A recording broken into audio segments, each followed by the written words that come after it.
Brazil is the juggernaut of Latin America, boasting the largest landmass in the region and a population of over 200 million people. Every 1 in 3 Latin Americans are Brazilian. But why are they the only nation that speaks Portuguese, and how different is it from the rest of the continent? Let's break down the history, starting with the Treaty of Tordesillas.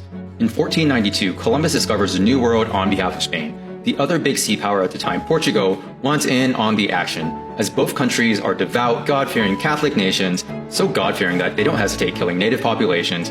The church intervenes in their rush for territory. Just 2 years after Columbus, the Treaty of Tordesillas is signed to prevent overlapping conflict between Portugal and Spain. It draws an imaginary line dividing the world as they knew it into two halves. Because Portugal reached Africa first, they had claims to the eastern side of the spear. And then you allocate the western portion to Spain because Columbus called dibs, obviously. What wasn't clear at the time, though, was South America and which spear it landed on. Fortunately for Portugal, they landed in Brazil during their explorations in 1500, and they determined this was in the eastern portion of the line. The first actual Brazilian settlement was São Vicente, established in 1532 where Sao Paulo is today. Over time, the Portuguese realized the advantage of a more central location and established Salvador as the first capital of Brazil in 1549. As Brazil matures, its economy is heavily reliant on labor-intensive activities such as sugar plantations and later gold mining. Because of this, the territory expands westward into the interior of the continent, where you have thirsty settlers pushing past that imaginary treaty line.